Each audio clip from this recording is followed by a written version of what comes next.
In the quiet village of St. Mary Mead, secrets whisper through the fog, and Miss Marple listens. From a hidden crypt revealing a housemaid's tragic fate to wartime betrayals buried in bunkers, her pursuit of truth unravels a tapestry of espionage, coded ciphers, and forgotten heroes. Across Europe's shadowed cities, Brussels, Prague, Lyon, Miss Marple, and unlikely allies chase the ghosts of the Janus operatives, exposing a web of deceit that stretches from war-torn past to present. Will she stitch together the final truth before silence claims it forever? Chapter 1. The edge of Eldamore. Village of Eldamore sat like a forgotten thought at the foot of the Blackthorn Hills, its thatched roofs dwarfed by the looming forest that bordered it.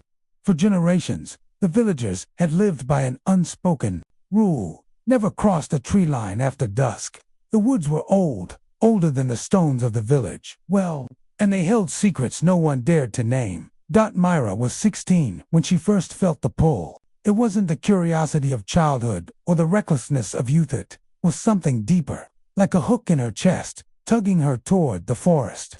She'd been gathering kindling near the edge, the sun dipping low, when she heard it, a whisper, faint as a breath, weaving through the rustle of leaves. It wasn't words, not yet, but it carried a feeling urgent, alive, and strangely familiar. She told no one, not her mother, who spent her days weaving by the hearth, nor her brother, Cal, who laughed off tales of the woods as old wives' nonsense. But that night, as she lay in her cot, the whisper returned, louder, shaping itself into a single word: come. The next morning, Myra found a mark on her palm, a faint, spiraling scar she'd never seen before. It didn't hurt, but it shimmered faintly in the sunlight, like a secret meant only for her. By noon, the village was abuzz with rumors. Livestock had gone missing, and strange lights had been seen flickering in the woods. Old Man Torin, and half-mad, swore the forest was waking again, just as it had in his grandfather's time. Myra kept her secret close, but her eyes kept drifting to the trees. Whatever was calling her wasn't done, and she wasn't sure she could resist it much longer. Now that I've provided a possible Chapter 1, you can let me know how you'd like to proceed. Continue with Chapter 2. I can pick up where I left off, with the stranger in the village square, or adjust the direction based on your input. Refine.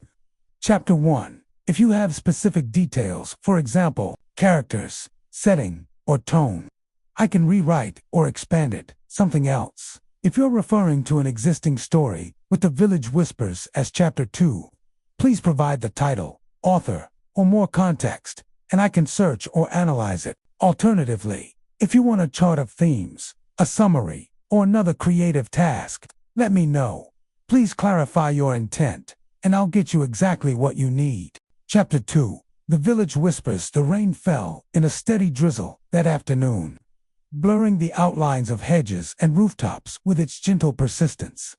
In St. Mary Mead, no event remained secret for long, not when the post office doubled as a source of intelligence, and the grocer's queue was a daily tribunal of village affairs. By 3 o'clock, every soul with a window to the street had heard something of Colonel Hardcastle's demise. Inside the village tea shop, owned by the plump and ever-watchful Mrs. Phelps, the air buzzed with speculation, accompanied by the clink of porcelain and the scent of Earl Grey. I tell you, it's strange, said Mrs. Bellamy, a former schoolmistress turned devoted gossip. Just last week I saw him walking his spaniel down by the canal, looked hearty as ever, then suddenly, dead. Well, he was nearing 70, offered Mr. Joliffe, the butcher, sipping tea with Pinky awkwardly extended. People go, that's how it is. Double quotes. Mrs. Phelps leaned in. But did you hear? They say Miss Marple was there, right after he was found. A hush passed through the shop, like a held breath.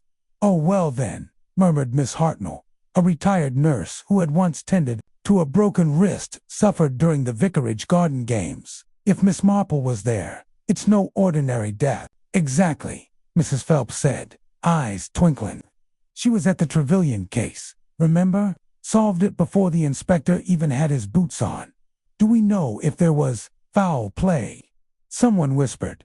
Nothing's been said, official, replied Mrs. Bellamy, but I did hear he was found sitting up, dressed for the day, brandy beside him.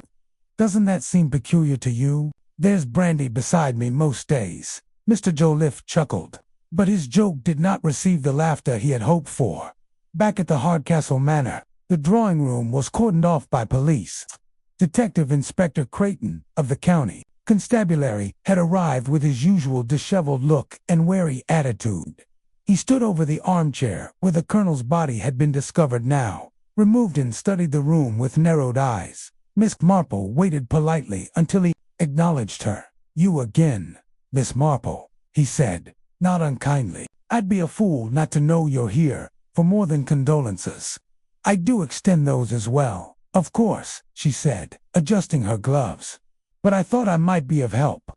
Creighton rubbed his chin. "They say you've an eye for things, that's certain.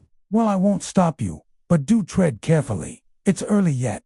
Could be natural." "I doubt it," Miss Marple said simply, then smiled as if she had commented on the weather. They moved into the hallway, where two constables were interviewing the staff. Mrs. Withers sat stiffly on a bench, her face pale and her lips pressed into a thin line. A footman named Harold Young Leon, and seemingly nervous, shifted from foot to foot. I was cleaning the silver when I heard the bell," he stammered. "Didn't think much of it, but then Mrs. Withers came running." "She ran?" Miss Marple asked gently. Harold nodded. "Unusual for her. She's always so, composed." "Did you notice anything strange before that? Anything missing? Unusual deliveries? Guests?" "No, ma'am. Only that the post came late. Old Thomas, the postman, was behind schedule." Miss Marple filed that away.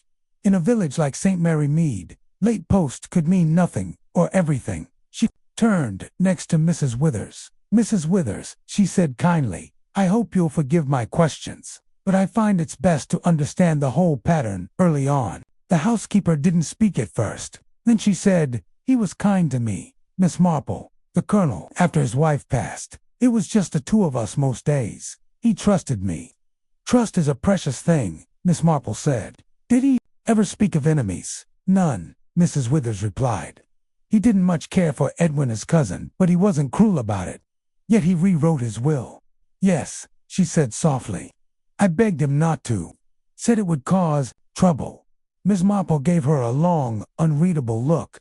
Sometimes kindness is the sharpest knife. She left the manor then, rain speckling her coat as she walked the path back into the village. At her gate, she was met by her nephew Raymond, a novelist who had arrived for a surprise visit. "Aunt Jane," he exclaimed, "you're soaked." "I've been out walking in a murder," she said, brushing droplets from her hair.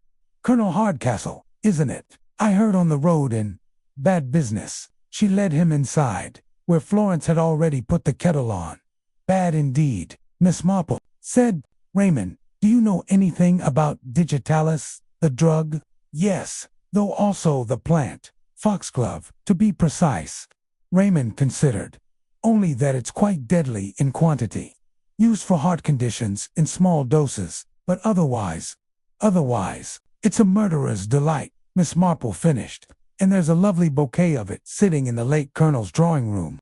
He stared at her. "Aunt Jane, are you suggesting—" "I'm not suggesting anything," she said mildly, "but I am beginning to see the shape of something." That evening, the village hummed with whispers like wind through a hedge. At the church bazaar planning committee, Mrs. Goodbody had barely poured tea before she began her usual routine of commentary and theory. "It's always the ones you least suspect," she declared. "I say it's the butler. Always is, in those novels Raymond writes." "There is no butler," replied Mrs. Weatherby, who always spoke in facts. "Well then, the housekeeper," said Mrs. Goodbody, undeterred. "I never trusted her." Miss Marple smiled quietly, but said nothing. She had found that silence often produced more truths than accusation. The next morning brought more rain, more rumors, and one unexpected visitor, Edwin Hardcastle himself. He arrived at the manor unannounced, soaked and sullen, and demanded to speak with Mr. Finch. Miss Marple, who happened to be in the sitting room interviewing a maid about the day of the death, rose as he passed. He barely glanced at her. "Don't suppose you're the inspector?" "No, just an old friend," she said. "My condolences, HMP8, he muttered. and vanished into the corridor. After his meeting with the solicitor, Edwin found himself pacing the front hall. Miss Marple caught up with him near the foot of the staircase. "You must be quite shocked." "I'm furious," he growled. "That doddering fool disinherited me for a housekeeper. That woman fed him lies. I was loyal. I visited. Anyone," she says. "He admired your independence." "Independence? Is that what we're calling estrangement now?" He scoffed. Miss Marple studied him carefully. His suit was wrinkled, his face hollow with grief, or rage, or both. But something about him didn't quite add up. "And where were you the night before his death?" she asked gently. He stiffened. "In Scotland. Fishing. Arrived here last night. Late. Stayed at the inn." "You can ask." "I shall," she said calmly. "Thank you." By midweek, the coroner had returned a tentative verdict: heart failure. Pending toxicology. Miss Marple stood in her garden that afternoon, pruning lavender, when the vicar's wife stopped by. "Terrible news," she said breathlessly. "But I trust you'll set things right, Miss Marple. We all know the police mean well, but they miss the subtlety." Miss Marple nodded absently. "I intend to visit the apothecary in Much Benham tomorrow.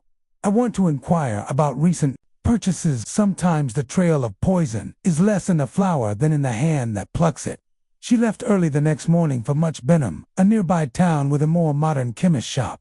There, after some polite inquiry and a subtle mention of the colonel's death, she was rewarded with an offhand comment from the assistant. "Yes, ma'am, I recall. A woman matching that housekeeper's description came in asking for tincture of digitalis. Said it was for the colonel's arrhythmia. Had a letter." "A letter?" Miss Marple asked, her tone light. "From the colonel himself. Said to supply her with small quantities. Only been once. Mind. Did she take much?" "Hard to say. Enough for a few doses." Miss Marple thanked him and left. By the time she returned to St. Mary Mead, she knew the story, the picture it was coming together like one of her crochet patterns, with every knot and loop falling into place. That a trusted housekeeper, a changed will, an unseen letter, a known allergy, foxglove in bloom where it should not be, and somewhere in the weave, a lie so small it might have passed unnoticed, but not by Miss Marple. Chapter 3. The Poisoned Truther. Next morning dawned colder than expected, with a sharp breeze that whistled through the chimneys of St. Mary Mead and rattled the newly bloomed wisteria along Miss Marple's garden trellis. In her front parlor, she sat with a cup of tea, a notepad, and a list of names. It was a quiet morning, but in her mind, the patterns of a deadly puzzle were drawing ever tighter. She wrote in a neat hand: 1. Colonel Hardcastle, deceased. 2. Mrs. Withers, housekeeper, beneficiary, claims loyalty, access to foxglove. 3. Edwin Hardcastle, disinherited cousin, returned from Scotland. Motive unclear. 4. Harold Footman, nervous witness, to timeline. 5. Mr. Finch, solicitor, knows details of will, trusted. 6. Unknown source of digitalis prescription, forged letter. There was still too much guesswork. She hated guesswork, but something in the timeline didn't sit right with her. Mrs. Withers had claimed she brought the brandy up just after 8:30. Harold confirmed, hearing the bell shortly before 9. The colonel was already dead when Miss Marple arrived around 9:30, but the position of the body, the pristine brandy glass, and the flowers all pointed to a death carefully arranged rather than naturally occurring. She glanced up just as Florence knocked on the door and stepped in with a card on a silver tray. "Inspector Creighton, to see you, ma'am." Miss Marple rose and adjusted her shawl. "Show him in, Florence." Creighton entered, damp from the mist outside, his hat clutched under one arm. "Morning, Miss Marple," he said, pausing at the fire to warm his hands. "I've been to the apothecary in Much Benham. Heard you made inquiries there yesterday." "Did," she said, "and I learned about a certain tincture of digitalis acquired by Mrs. Withers under a letter bearing the colonel's signature." "Yes, I saw the letter, signed and dated." "And did you find it curious," Miss Marple asked softly, "that the handwriting didn't match any other samples of the colonel's?" Creighton frowned. You're suggesting forgery. I'm suggesting the colonel never wrote that letter. Or if he did, he was coerced, perhaps drugged, perhaps not in full command of his faculties. Creighton sat down across from her. Why would she go through all that trouble? Why kill him now? Because of the will, Miss Marple replied. He had only just signed the new one. If she had waited too long, he might have changed his mind, or Edwin might have returned and influenced him. Creighton rubbed his jaw. We'll need more proof. Miss Marple's eyes glinted. You shall have it. I think you'll find she made an error. What sort of error? She overestimated her subtlety, Miss Marple said, and underestimated the garden club. That afternoon, she visited the St. Mary Mead Horticultural Society, housed in the village hall, beside the library. She was greeted by Mrs. Whitaker, a heavy-set woman with a robust love of roses and a disdain for modern arrangements. I wonder, Miss Marple said, do you keep logs of plant exchanges? Of course, said Mrs. Whitaker, beaming. Each member lists what they bring in seeds, bulbs, cuttings. We log it all. Miss Marple flipped through the ledger until she found what she was looking for. Withers, Eleanor Foxglove cuttings from private plot, May 2nd. How odd, she murmured. Mrs. Whitaker leaned in. What's odd? These foxglove cuttings, Miss Marple said, tracing the entry. They were brought in just 2 days before Colonel Hardcastle died, yet she claims she found them in the woods.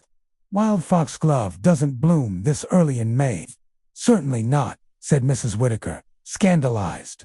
Which meant the foxglove was cultivated, grown intentionally, and harvested at the exact moment when it would be most effective. Miss Marple left the hall with her suspicions confirmed.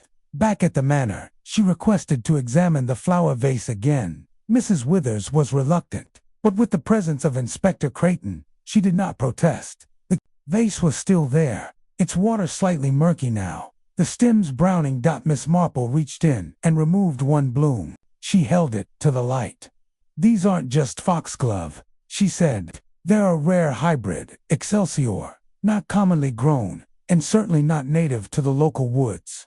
Whoever grew these did so with purpose, likely in a greenhouse. It turned to Mrs. Withers. Her composure broke just slightly. I found them in your private garden, Miss Marple said, grown behind the hedge where no one could see. Creighton stepped forward. Mrs. Withers, I must caution you, I didn't mean to kill him, she said suddenly. I only meant to scare him. A little sickness, a little warning. I wanted him to rest, to stop threatening the will. But he drank the full dose, Miss Marple said. Didn't he? Mrs. Withers nodded, voice trembling. He was angry that morning. Said he might change the will again. Said I was getting greedy. I only meant for him to rest. But he drank the brandy, all of it. I panicked. You added the foxglove extract to the brandy. She nodded. Just a few drops. Enough, said Miss Marple. Digitalis doesn't need much. And then you placed the flowers to cover the scent, knowing they'd confuse anyone investigating. I was going to confess, she whispered.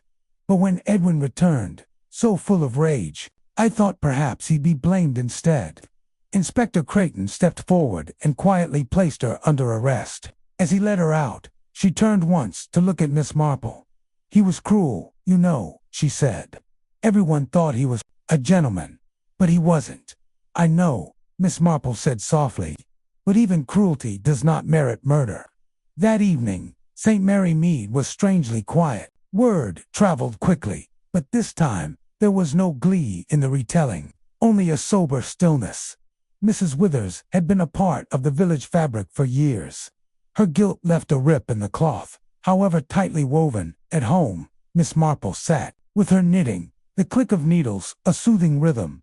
Raymond poured her a cup of tea. You solved it. I merely followed the pattern, she said. And what about Edwin? He'll contest the will, perhaps succeed. But the estate is tainted now. Do you think she meant it? He asked. That it wasn't supposed to be fatal. I believe she convinced herself of that. But one cannot brew poison and hope it tastes like tea. She glanced to the fire, where shadows danced against the hearth. In every murder, she said, there is a seed planted long before the act, pride. resentment, envy. The murder itself is only the bloom. Raymond sat back, silent. And the flowers, he said at last. I suppose you'll never look at Foxglove the same way again. Miss Marple smiled. On the contrary, I always look closely at flowers. And in her lap, the yarn curled and knotted in intricate design, growing row by row. Just like Chapter 4. A knock in the fog. It was a Thursday evening when the fog rolled into St. Mary Mead like a thief in the night. Thick, cloying, and unseasonably heavy for early May, it curled around the cottages, swallowed up the hedgerows, and turned even familiar footpaths into ambiguous shadows. Street lamps glowed dimly, mere suggestions of light in a landscape of deepening gray. Miss Marple was at home, darning a glove with thread as thin as a spider's web, when the knock came. It was not a polite rap from a neighbor, nor the brisk summons of the postman. It was hesitant, uncertain, and repeated in a slow rhythm. 3 knocks, a pause, then 2 more. Florence had already gone home for the evening. Miss Marple stood, set down her needle, and crossed the front parlor with care. She unlatched the door and pulled it open to find a young woman standing on her step, wrapped in a navy cloak with a hood drawn tightly over her head. Her face was pale, her eyes wide and rimmed with red. Miss Marple, she asked. Yes, I need help. The young woman stepped into the lamplight. Her features were delicate, framed by damp curls. Her voice trembled, not with cold, but with fear. My name is Clara Ridley. I believe someone is trying to kill me. Miss Marple's expression didn't change, though the statement was a dramatic one. She merely stepped aside and said, Come in, my dear.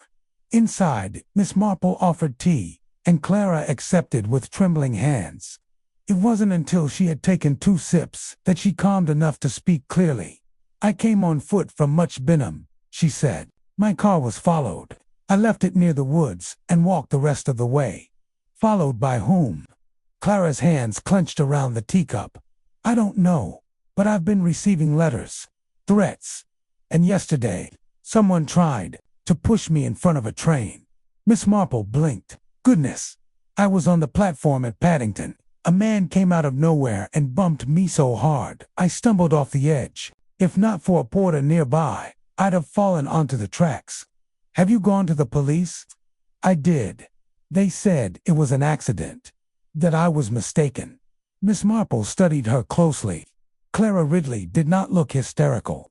She looked exhausted, haunted by a danger she couldn't fully name. I think, Miss Marple said gently, you'd better start at the beginning. Clara took a deep breath. I'm an assistant to Dr. Wilton, a medical researcher at the university. In Much Benham, I help with patient intake, filing, and research notes. He's been working on a new serum for cardiac patients, experimental, very sensitive. Miss Marple nodded slowly. About 3 weeks ago, we noticed a vial was missing, just one. It wasn't recorded as administered or destroyed. Dr. Wilton dismissed it as a clerical error. But then, the letters began. Anonymous notes left on my desk. They said things like, you saw what you weren't supposed to, or keep your mouth shut. Clara. And the vial? Miss Marple asked, still missing. Then last week, Dr. Wilton collapsed in his office. He's in hospital, now cardiac arrest. They're saying stress, but I found a syringe in the bin next to his desk. I turned it over to the head nurse. The next day, the nurse was gone. Transferred. Miss Marple put down her teacup. You believe someone used a serum on him? Clara nodded. And that they're trying to silence you next.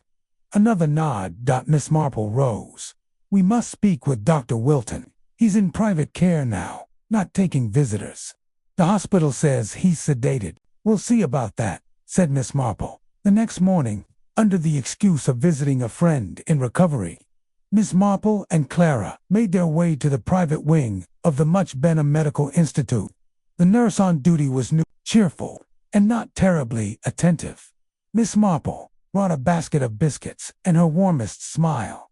I only want to deliver these to dear Dr. Wilton, she said. They're his favorite cardamom and lemon. The nurse, overwhelmed by a ringing phone and a clipboard full of patient notes, waved them through.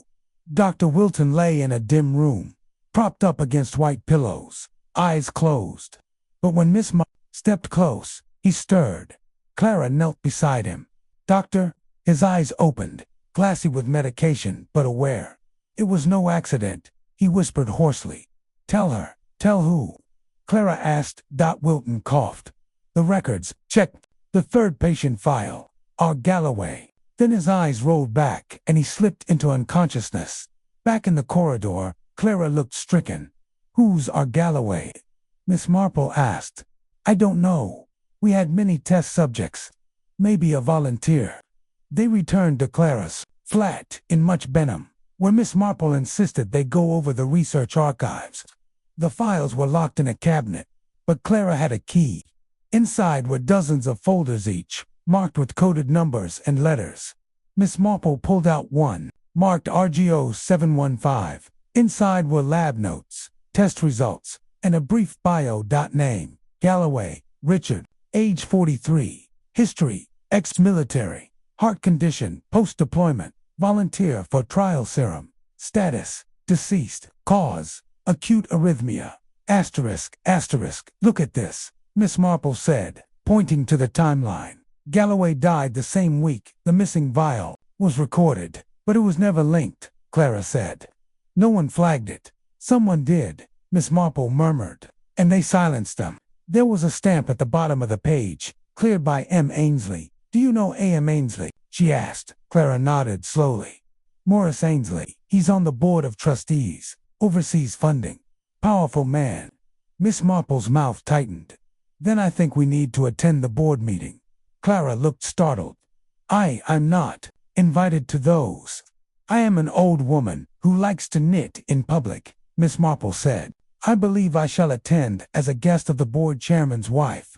I knew her sister once. She died terribly, of course." The board meeting was scheduled that Friday evening at the administrative offices. Miss Marple, dressed in her most unthreatening floral hat and gloves, arrived 10 minutes early and settled in a chair outside the meeting room with her knitting inside. Voices rose in argument. "She should be removed," one voice said. "Clara Ridley is a liability." And Wilton, another, responded. "His contract is being reevaluated." Miss Marple's needles clicked softly. Then, a new voice, firm and cold. "We've taken care of everything. She'll get the message. If not, well, accidents happen." She didn't recognize the voice, but the implication was clear. After the meeting adjourned, she followed the last board member as he exited. Morris Ainsley was a tall, silver-haired man in his late 60s, impeccably dressed. He was unlocking his car when Miss Marple stepped behind him. "A beautiful evening," she said brightly.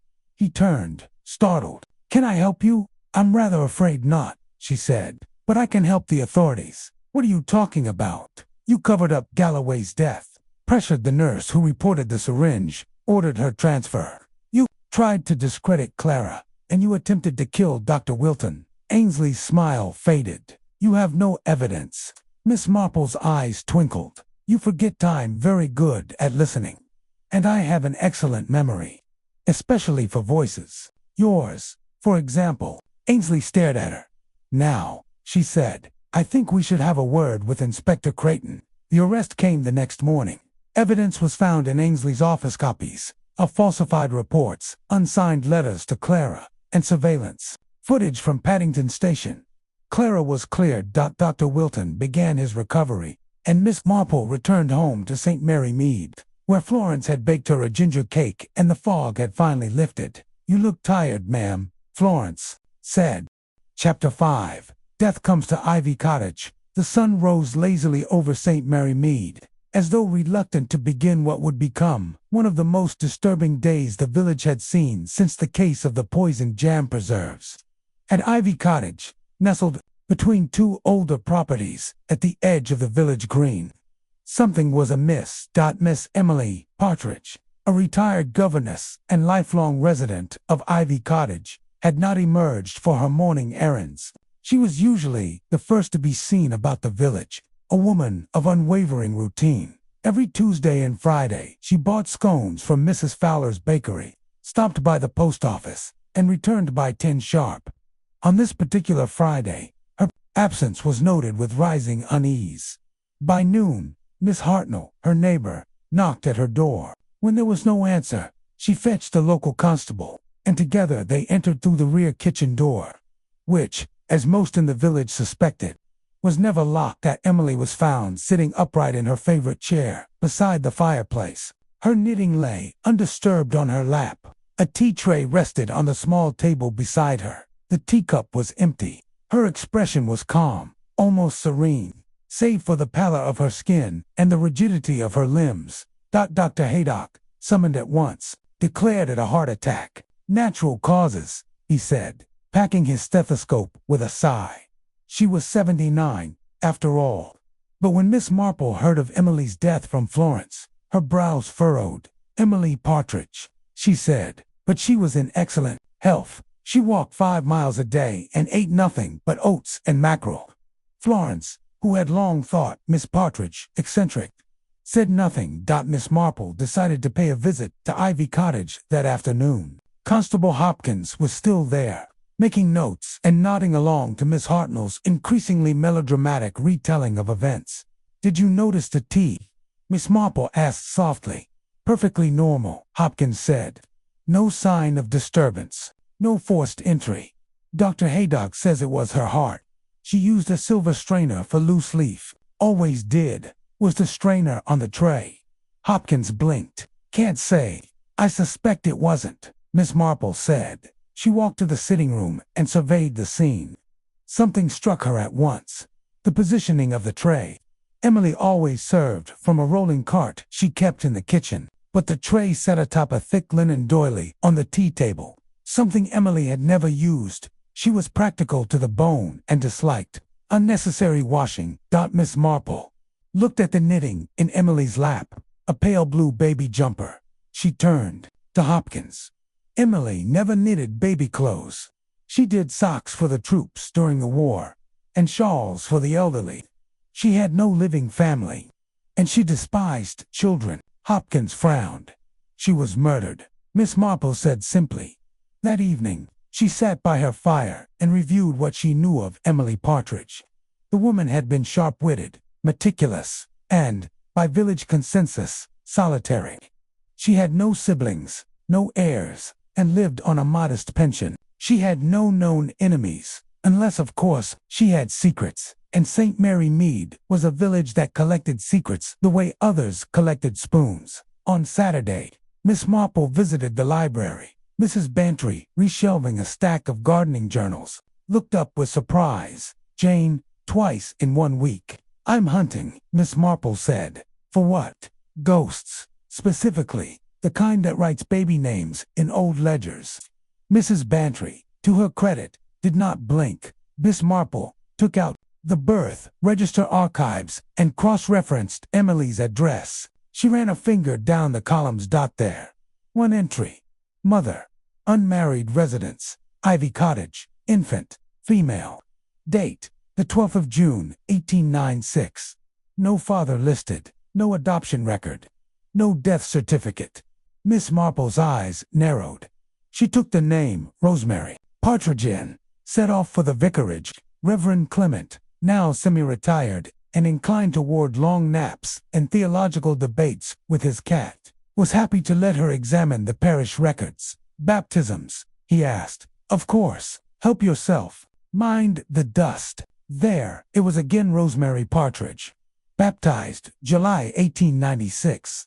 Sponsors, listed as Emily Partridge and Mary Huxley. A long-forgotten scandal was beginning to take shape. Miss Marple returned home to ponder.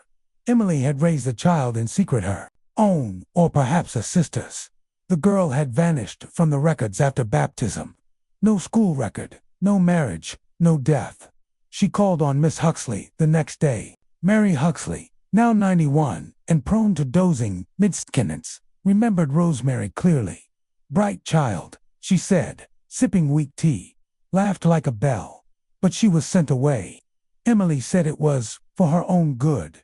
Where? Mary blinked. A home in Devon. Or was it Dorset? No, Devon. The St. Agatha Home for Wayward Girls. Miss Marple's mind worked quickly. If Rosemary had lived, She would be in her 60s now, and if she had a child of her own. Miss Marple asked Florence to send a telegram to a friend in Exeter, requesting details about the home. The reply came quickly.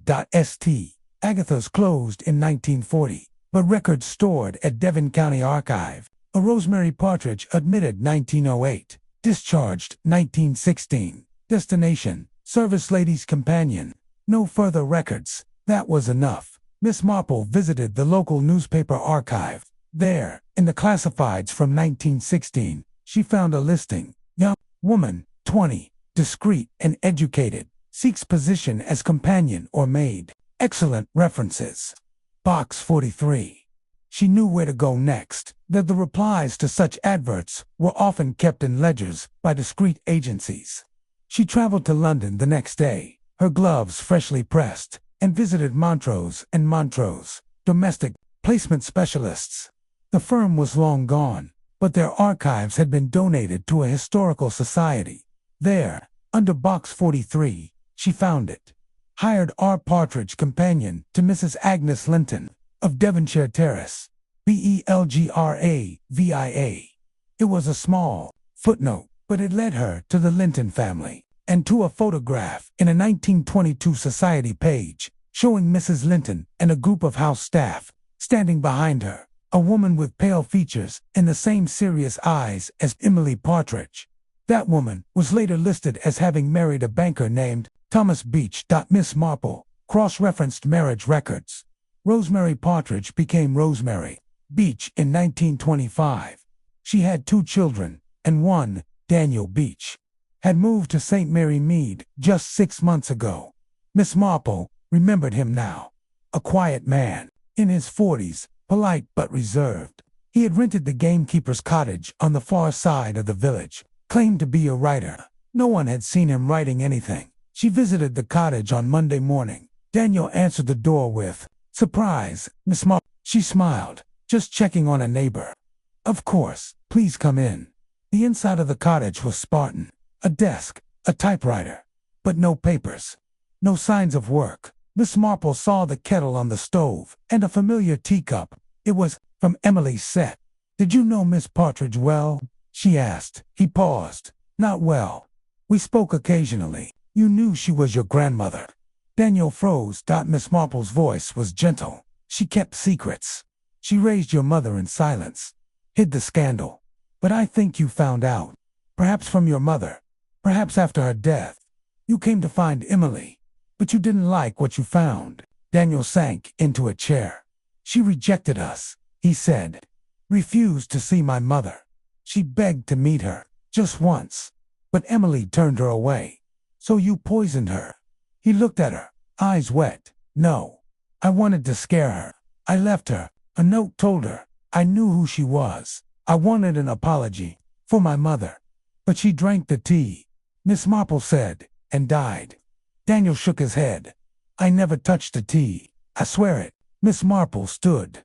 "I believe you. But someone else did. It was Miss Hartnell. She had lived next to Emily for 40 years. Had always resented her air of superiority. Had watched her raise a child in secret and lie about it.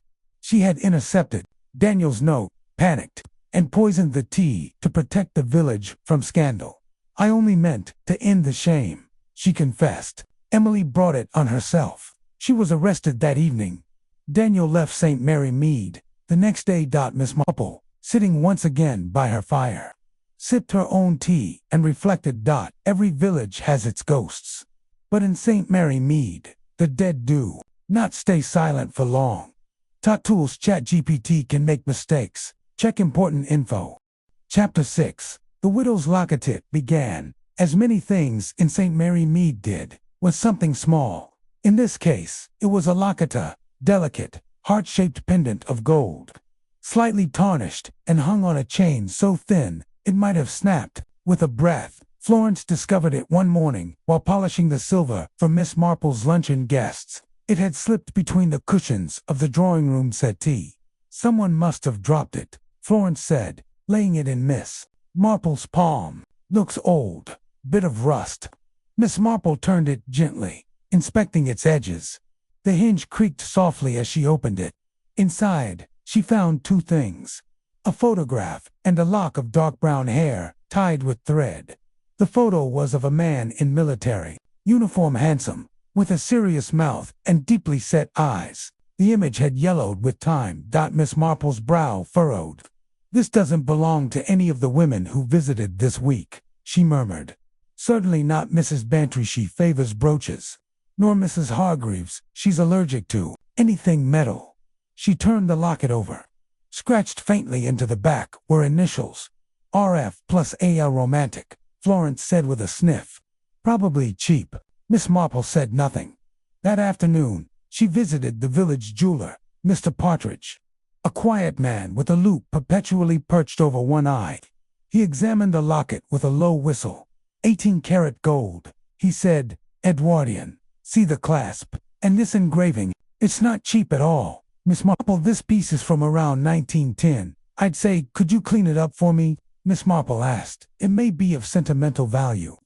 While Mr. Partridge worked, Miss Marple paid a call on Miss Lavinia Chetwynd, the widow of Colonel Arthur Chetwynd, who had died some years earlier in a hunting accident in Scotland. Lavinia lived alone in a modest brick cottage at the far end of the lane, where she kept to herself and rarely entertained. Miss Marple had long suspected that Lavinia was not quite as private by nature as she pretended to be. It was more that she had no visitors. "Not anymore," Jane Lavinia said with faint surprise when she opened the door. "What a pleasant visit." "I found something curious," Miss Marple said, producing the locket. "It appeared in my house. I thought it might belong to someone you knew." Lavinia's face blanched the instant. Her eyes fell on the object. I don't believe I recognize it," she said. "But your husband's initials were Alarth Lionel Chetwynd." "Yes, but this is a coincidence. Surely, there must be many Arthur.S in the world." "An RF?" Miss Marple asked gently. Lavinia's hand trembled slightly as she handed the locket back. "I must ask you to leave." Miss Marple inclined her head. "Of course." But as she walked back toward the village, her mind churned. The initials, the photograph, the reaction, it was all too much to dismiss. The next morning, she paid a call on Miss Pollexfen, the oldest woman in the village and its de facto historian. Miss Pollexfen's memory, while often tangled with whimsy and bias, was nonetheless vast. "RF?" Miss Marple asked. "RF, dear." "Oh, there was a Robert Finch, but he was a chimney sweep, not romantic. Let me think. Oh, of course, Rebecca Faulkner." "Rebecca, yes. Tragic girl. Fell in love with a soldier who went off to war. She waited and waited, but he never came back. She kept a diary, you know. Pages filled with AL forever and my dearest Arthur. She was engaged to him, but they never married. Her father forbade it." "Why?" Miss Pollexfen leaned closer, delighting in the drama. "Because he already had a fiancée, Lavinia Templeton. A very respectable match. It was all hushed up, but everyone knew. Rebecca was ruined. She died not long after, some say of heartbreak." Miss Marple absorbed this information quietly. That afternoon, she retrieved the cleaned locket from Mr. Partridge. It shone now, the gold bright, the photograph restored with careful chemical work. She tucked it into her reticule and made her way to the churchyard, where the older headstones leaned like dozing men at a bar. Rebecca Faulkner's stone was modest, simple, with weather-worn script. "Rebecca Faulkner, 189-01915. Beloved daughter and devoted soul." Miss Marple laid the locket at the base of the grave. The next morning, it was gone. Miss Marple said nothing. She simply waited. On the fourth day, news reached the village that Lavinia Chetwynd had taken ill. Miss Marple went at once, bearing soup and soft slippers and a copy of The Mystery of Edwin Drood, which she never actually intended to read aloud. Lavinia was pale, curled in bed with an afghan over her knees. "I'm tired, Jane," she said. "Tired of pretending." Miss Marple sat quietly until the silence grew companionable. "You loved him," she said. "I did, but I also hated him. Arthur lied to everyone, but especially to me. I found the letters hers, to him. He kept them hidden in an old tin behind the fireplace. Did Rebecca know you'd married him? She found out. She sent him one last letter, asking to see him. He never went. She died 3 weeks later. He never even told me. You found the locket in his things after his death. Lavinia nodded. I kept it hidden. I couldn't bear to look at it. And then, I suppose, I lost it. Miss Marple patted her hand. She forgave you, I think. She was young. And he was cruel. That might have been the end of it. But the very next day, the police arrived at Ivy Bank House, the ancestral home of the Templeton family, now in the hands of Lavinia's cousin, Harold Templeton. Builders had been renovating a cellar wall when they uncovered a small metal box, inside 26 letters, a photograph, and a will. Miss Marple was invited to review them by Inspector Creighton, who had learned over the years that her insights, while unconventional, were invariably correct. The will was written in a feminine hand, signed by Rebecca Faulkner. Last will and testament. I leave all my belongings, including my jewelry, correspondence, and locket, to my daughter. Born in secret in the spring of 1915, and raised by her Aunt Alice under the name Evelyn Carter, Miss Marple's heart fluttered. A daughter, Rebecca had a child, and no one had known. Alice Carter had died 20 years earlier, a recluse in Cornwall. But Evelyn Bishop, was alive, living in Wales, according to the records, a retired librarian, 63 years old.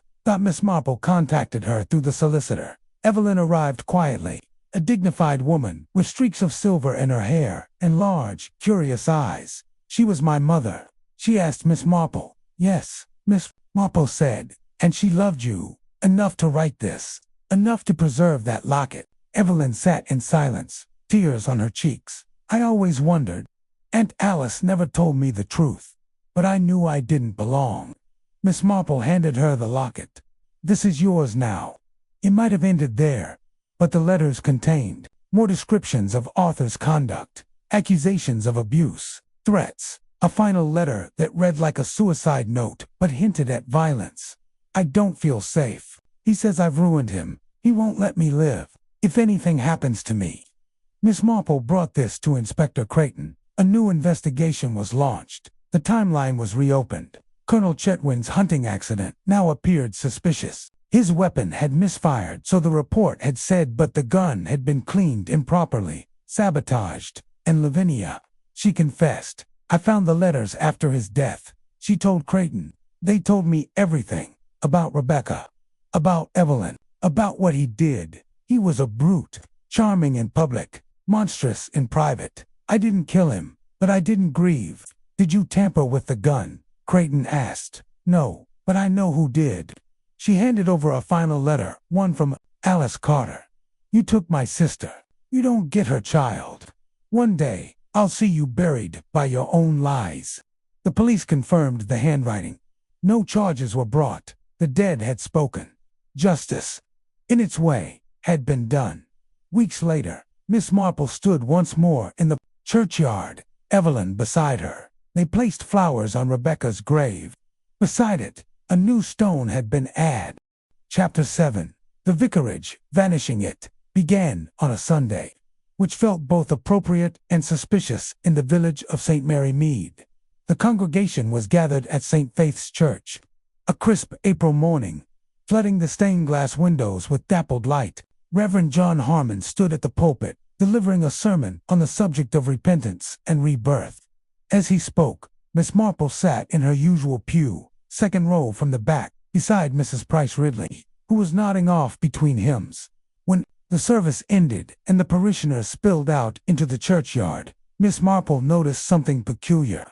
The vicar's wife, Daphne Harmon, was not in attendance. Daphne was not a woman to miss Sunday service.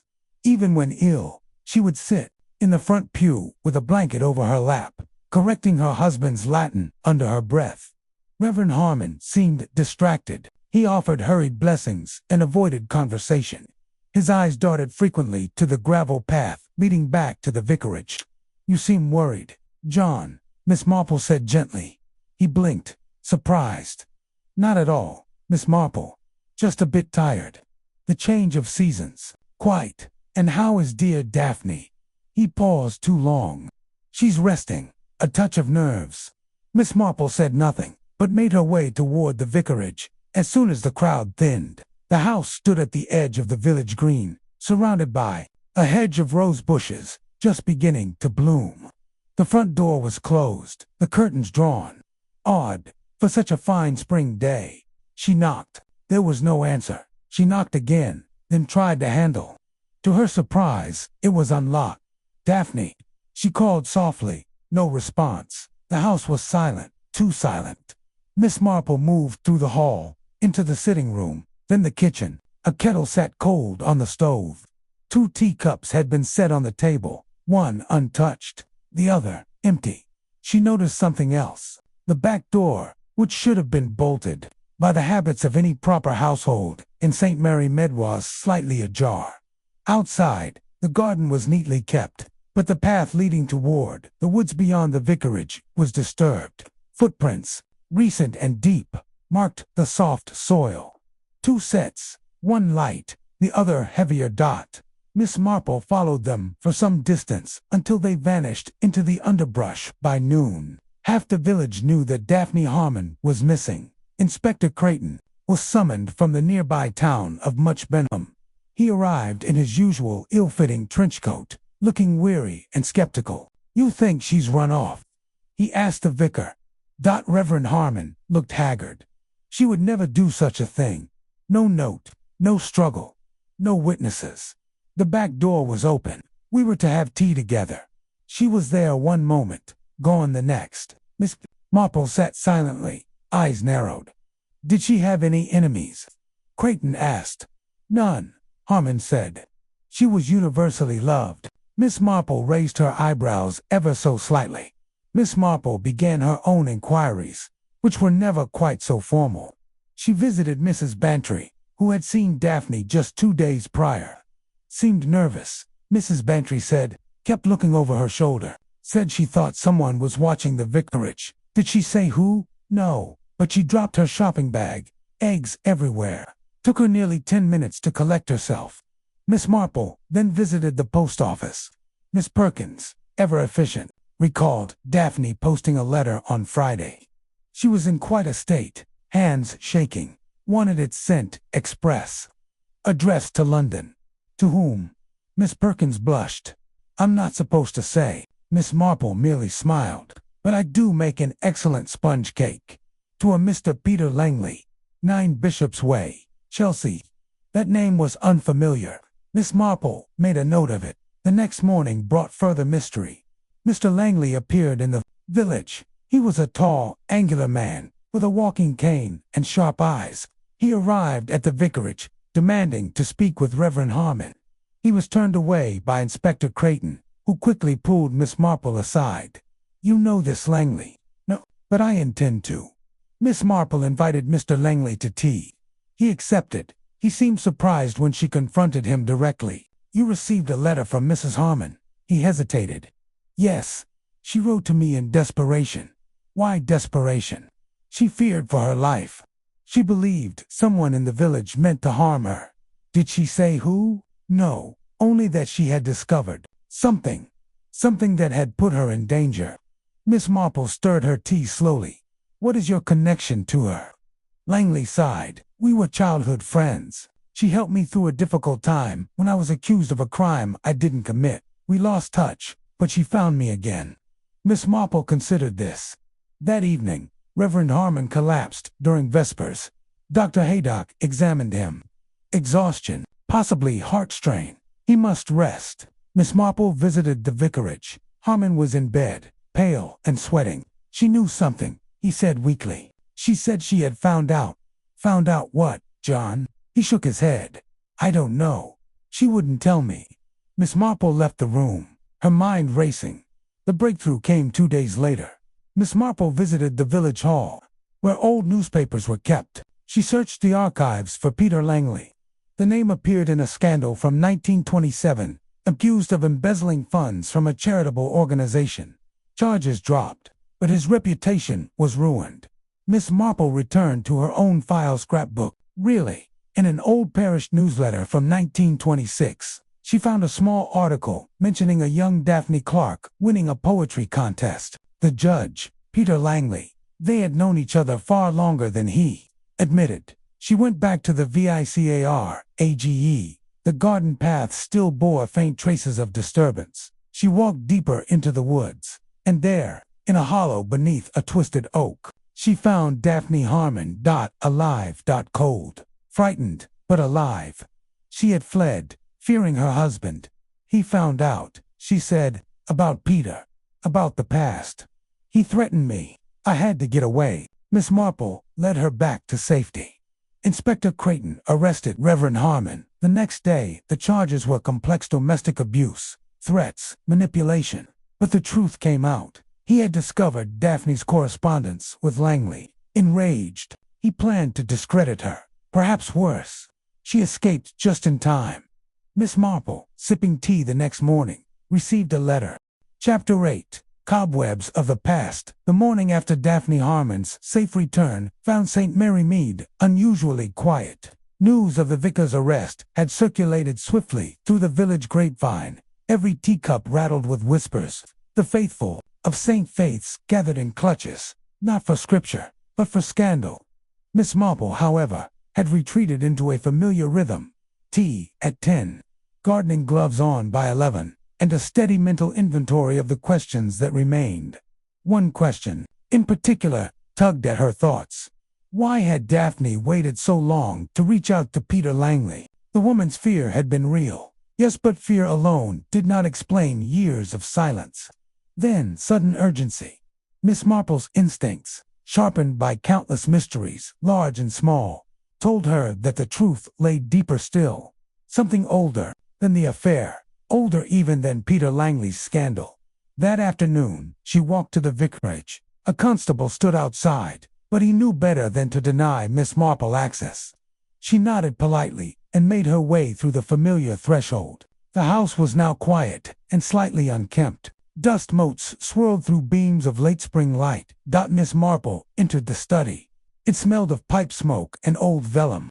On the desk lay a half-written sermon in a journal. She sat down carefully, flipping open the pages. The entries were meticulous. Scripture citations, theological musings, and records of meetings.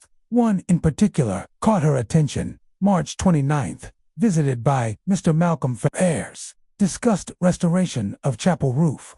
Odd comments about the old registry. Books. The old registry books. Miss Marple rose and walked to the small cabinet tucked behind the desk. It was locked, but the vicar had never been clever with keys. She checked the drawer beneath his inkwell and there it was. Inside the cabinet, the books smelled of mildew and time. Births, marriages, death soul, entered with ecclesiastical precision. She opened the volume from 1901 to 1910. 3 pages in, her eyes froze on an entry. Birth: Jonathan Peter Langley, born to Beatrice Clark. No father recorded. Clark. Daphne's maiden name. Miss Marple's lips drew into a thin line. She left the vicarage at once and walked to the cottage of Martha Gallup, the oldest woman in St. Mary Mead and its most faithful chronicler of rumor. Martha sat in her rocking chair, shelling peas, when Miss Marple arrived. "Evening, Jane. Come for gossip or cake?" "Perhaps both. Dear, tell me, do you remember a Beatrice Clark?" Martha paused. "Of course, Daphne's mother died young. Lovely girl. Tragic. Tragic in what way?" "Well, she had that child out of wedlock. Shocking at the time, though nobody knew what happened to the babe. No adoption record. No, just gone. Some said the family sent him to London. Others whispered he'd died." Miss Marple nodded, 100 threads pulling together in her mind. She thanked Martha and left. The pieces were moving gnawingly. Wasn't just a family friend. Hevo's family. Peter Langley was staying at the old Swan Inn. Miss Marple called on him the next day. "Miss Marple," he said, ushering her in. "I had hoped we might speak again." "Yes, Peter, I know. Or should I say Jonathan?" He paled. "I saw your birth record. Your mother was Beatrice Clark. Daphne was your half-sister, wasn't she?" He sat heavily. "Yes, but I only learned that recently. Daphne reached out after finding the old records. She wanted to tell me herself. We were corresponding in secret. She didn't know how to tell John. Miss Marple was silent a moment. That explains her fear. Not an affair, but a buried truth. Langley looked away. The vicar, he wasn't angry because of jealousy. He was furious that his wife was tainted by scandal, even retroactively. He viewed family disgrace as a moral failing. Miss Marple stood. Well, Peter, the truth has a way of surfacing, and your sister is safe now. The next Sunday, a substitute clergyman delivered the sermon. The pews were fuller than ever. People came out of curiosity, guilt, or a need for stability. Miss Marple sat in her usual place. After the service, she noticed a boy loitering by the cemetery gate. Shabby coat, muddy shoes. Lost, she asked. He looked at her defiantly. Name's Colin. I'm looking for Miss Daphne. She crouched beside him. Why, dear? He reached into his coat and pulled out a locket. Inside was a photo of a young Beatrice Clark, the same one Miss Marple had seen in the vicarage study. My mom said this belonged to my gran. She died last year. Told me to find my family. Said the woman in the picture was my great-gran. Miss Marple's heart ached. Come with me, Colin. I think your aunt would very much like to meet you. The reunion was quiet, behind the drawn curtains of the inn. Daphne wept openly. Colin clung to her hand. Langley stood in the background, eyes shining. As Miss Marple left, she heard Daphne whisper, "We're not alone anymore." Outside, the bells of St. Faith's rang out across the village. Another layer of mystery peeled back.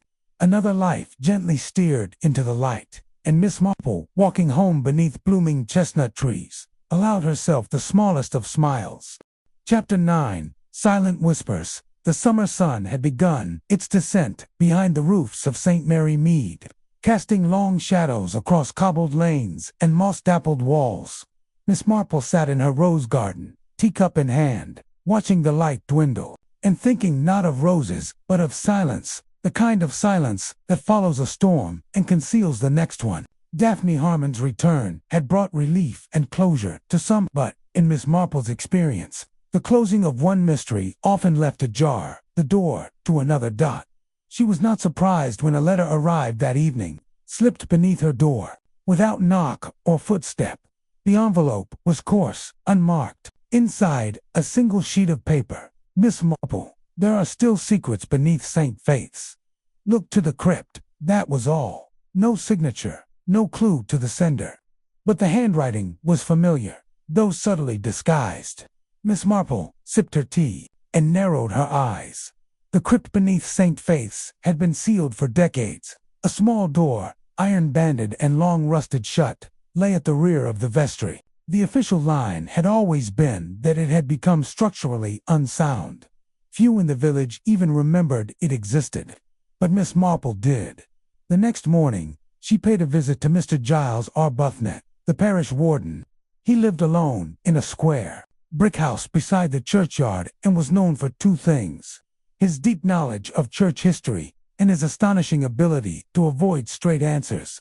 "Ah, Miss Marple," he said with cautious cheer as he opened the door. "Come to discuss pew arrangements again. Something a touch older. Giles. The crypt beneath St. Faith's." He stiffened. "Oh, well, dangerous place. Damp. Not been opened since the war." "I imagine not. Yet someone suggested it still holds secrets." "Who said that?" "A concerned party," Arbuthnot faltered. "Well, we'd need council permission to access it. Not a trivial matter." "I rather think the matter will soon stop being trivial." Miss Marple left him standing in his doorway, staring after her like he'd seen a ghost. That afternoon, she recruited her old friend Dr. Haydock, who knew just the right sort of practical man for unusual tasks. Within a day, the rusted door was pried open, revealing a stone stairwell shrouded in dust and spiderwebs. A smell of damp, old wood, and forgotten prayers drifted upward, lantern in hand. Miss Marple descended. The crypt stretched beneath the church like a catacomb. The air was cool, the silence weighty. Stone shelves lined the walls, each cradling a coffin. Some bore inscriptions worn smooth with age. One corner, however, was different, emptier, disturbed. She crouched beside a dislodged flagstone. Beneath it, a narrow box, locked with brass fittings. Dr. Haydock joined her. Is it safe? No mystery worth solving ever is. They pried it open. Inside, wrapped in oilcloth, were letters, hundreds of them addressed in looping hand to someone named Henrietta. Miss Marple took one at random and read, "My dearest Henrietta, I fear the war is coming to us. I cannot shelter both our love and our lives. Pray that this place keeps our truth safe." Back at her cottage, Miss Marple spent the night reading. The letters dated back to the 1910s, written by a man named Edward Priestley, a curate at St. Faith's, to Henrietta Blackstone, the daughter of a noble family in Wiltshire. Their love had been forbidden, their meetings secret. But what shocked Miss Marple was not the affair, it was the recurring references to another child. "She grows each day. Your father's threats ring louder in my ears.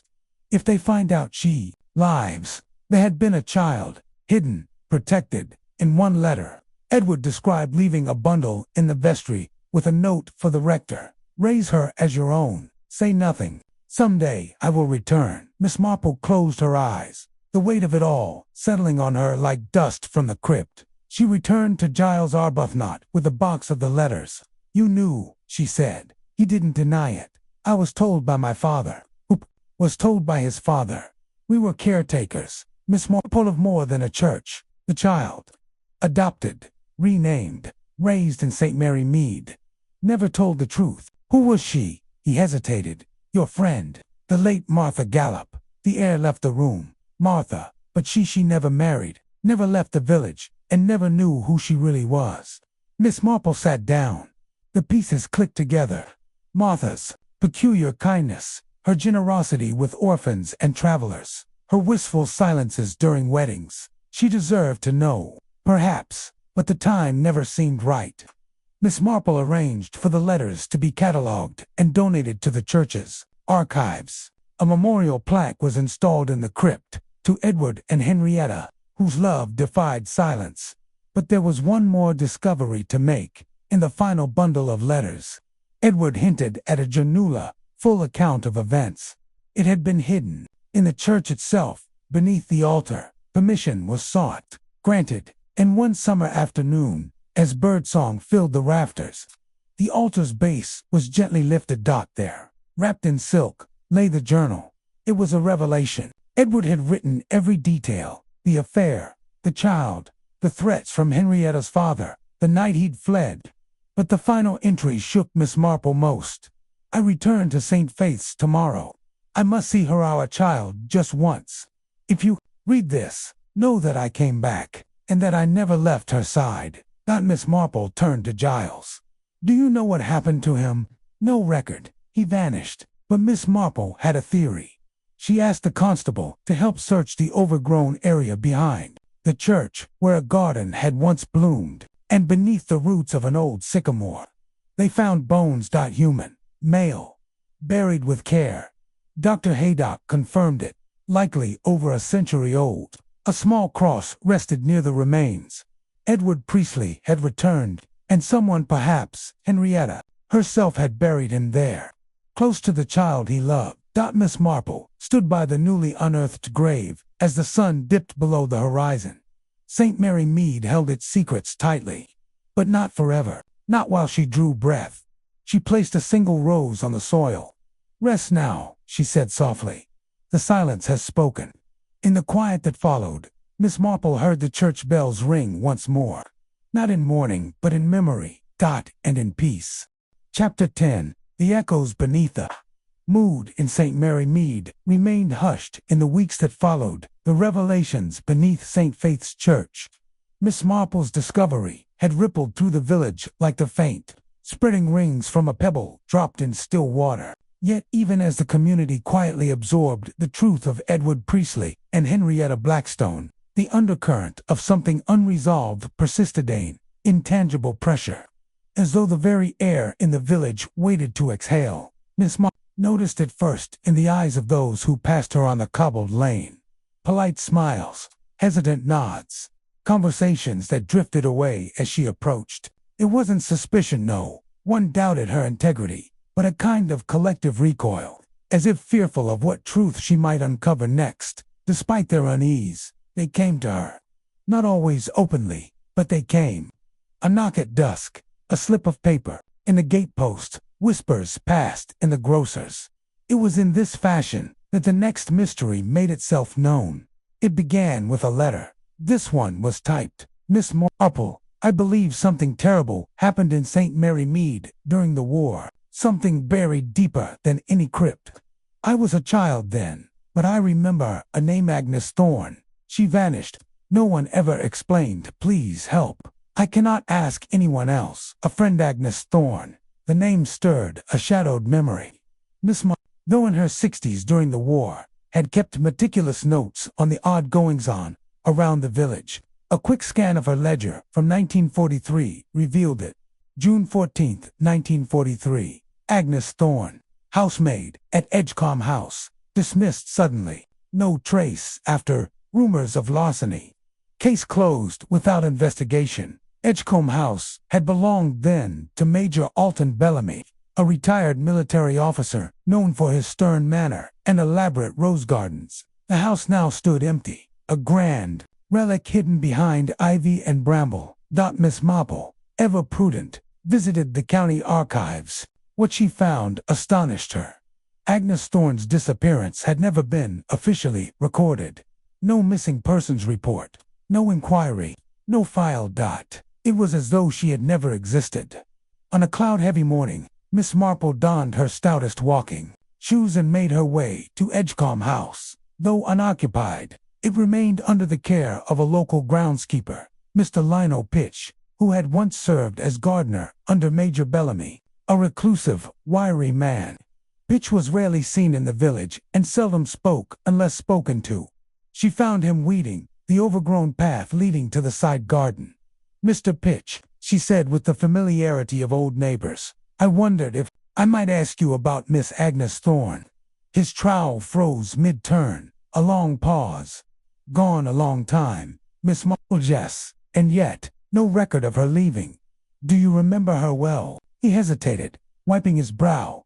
She was young, sweet, bit of a temper when wronged, but kind-hearted. What happened to her?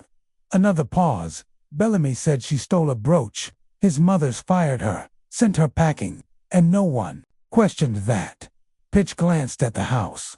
Folk knew better than to cross the Major. Miss Marple nodded. And where did she go? He looked away. That's the thing. No one ever saw her again. With the help of Dr. Haydock, who provided his influence at the local council, Miss Marple gained access to Edgecombe House under the pretense of historical preservation. The house's interior had been shuttered since 1958 and exuded a haunting stillness. Dust motes, thick in the sunbeams, furniture draped in ghostly sheets, echoes lingering like old regrets. The search began methodically. Miss Marple focused on the servants' quarters, then the cellar, where she discovered a bricked-off section at the far wall. The brickwork was mismatched newer, less weathered. Dr. Haydock, skeptical but willing, called in a structural engineer. With care, the wall was removed, brick by brick. Behind it, a narrow passage. At its end, a wooden door, sealed tight. They opened it. Inside, a single room, a cot, a chair, a bundle of faded clothing, and in the far corner, beneath a tattered blanket, the skeletal remains of a woman. The silence was suffocating. Agnes Thorne had not vanished. She had been imprisoned. Miss Marple stood quietly as the forensic team did their work. The remains bore no signs of trauma. A rusted food tin lay beside the cot, a cracked water jug, and on a chair, a diary. Miss Marple opened it with gloved hands. June 16, 1943. He says I'm mad, that I imagined the brooch. I didn't take it, but he locked the door. July 2, 1943. I hear music upstairs sometimes. He must have company. No one knows I'm here. He said no one will believe me. August 19, 1943. I think I'll die here. I've written my name on the wall. Maybe someone will find it. The last entry was dated September 5, 1943. After that, only empty pages. The scandal swept through St. Mary Mead like a wildfire. Though Major Bellamy had died in 1955, the weight of his crime settled uneasily on the village. A posthumous inquiry was held. Agnes Thorne's remains were buried with dignity in the churchyard, the stone etched with the words, Agnes Thorne, forgotten but not forsaken. Miss Marple received another letter. You did it. Thank you. I was only 6 when she vanished. She once gave me a ribbon. I never forgot her. Your friend. The summer waned. The days shortened. St. Mary Mead began to breathe easier again, its conscience unburdened by another buried truth. Miss Marple, now a little wearier, continued her walks through the village, greeted more openly now, with nods that lingered and smiles more genuine. But she knew deep down that secrets still slept in the stones of St. Mary Mead, and if they ever whispered again, she would be there to listen. Chapter 11. Shadows Return. Began again with a whisper in St. Mary Mead. Whispers had become a kind of currents more valuable than coin, passed from lips to ears in garden gates and shop counters, traded beneath the guise of pleasantries and knitted brows. But this whisper came from beyond the village. It arrived on the last carriage from London, in the form of a stranger with sharp eyes and a suitcase made of crocodile leather. Miss Marple watched from her parlor window as the figure stepped off the train at the small station, nodded curtly to the porter, and made directly for the Bell and Badger Inn. Something about his manner struck her as at odds with the typical visitor. He did not pause to admire the countryside, nor linger to greet the locals. He walked with the sure-footedness of a man not just with purpose, but with a map already drawn. She noted his name that evening in the inn's ledger, Mr. Quentin Ray, of London. Ray. The name stirred an old memory vague, like a half-remembered dream. Miss Marple's suspicions gained substance when the vicar's wife, Mrs. Drummond, called the next morning in some distress. Jane, she began after a too hasty sip of tea, there's a gentleman in the archives room says he's a historian, researching the region, but he's asked for restricted files, wartime correspondence, classified entries. Miss Marple pursed her lips. And did you grant him access? Of course not, but he was, insistent. Quentin Ray had not come for roses and jam tarts. By the week's end, Reg had spoken with at least a dozen villagers, not openly, and always with the politeness of an outsider who knows when to lower his voice. He asked after the war, the Bellamy family, and most specifically, about Dr. Alistair, Vernham. Dr. Vernon, the village's second wartime physician, now long deceased. He had served briefly during 1943, before being reassigned to the coast. He had kept to himself and left little market, least to most. But Miss Marple remembered. Dr. Vernon had been one of the few to visit Edgecombe House regularly during the time Agnes Thorne was presumed missing. She also remembered something else, a peculiar event from December 1943. The theft of a medical ledger from the surgery. The constable had written it off as burglary, but nothing else had been taken, not the morphine, not the cash box, only records. And now, Mr. Red was in town, asking questions about that very man. Miss Marple approached Red directly. She found him seated beneath the old oak in the inn's rear garden, thumbing through a pocket notebook. Mr. Ray, she said, offering a warm, measured smile. May I join you? He looked up. Sharp gray eyes studied her with quick, quiet appraisal. Of course, Miss Marple, I've heard of you. I'd imagine so, given the precision of your inquiries. His smile was brief. You've a reputation. And you've a question you mean to bury in compliments. He laughed a dry, surprising sound. Very well. I'll not waste time. I believe Dr. Vernon concealed a death. Perhaps a murder. Why come now, after so long? Because I only recently discovered that my grandfather's name was on that missing ledger. Miss Marple tilted her head. Your grandfather, Colin Rage, RAF Wing Commander, stationed near here for 6 months in 1943. He died in a car accident, or so we were told. And you believe otherwise? Reg nodded. There's no record of the car, no obituary, not even a grave. My father was too young to remember, and my grandmother never spoke of it. But I found a letter locked in an old chest hinting he was involved in something dangerous, something in St. Mary Mead that could shatter the silence of England. The words struck her. That phrase, shattered the silence. It mirrored Edward Priestley's writing. Could it be connected? The deeper Miss Marple and Quentin Ray delved, the more unnerving the details became.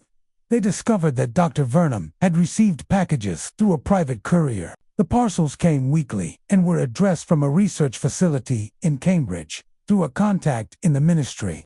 Red confirmed the lab had once worked on experimental compounds nerve agents. Miss Marple's mind spun.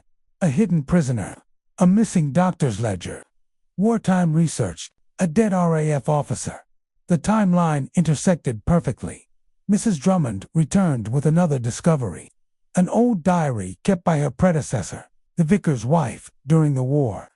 A woman of relentless note-taking habits, she had recorded every church, service, visitor, and odd occurrence.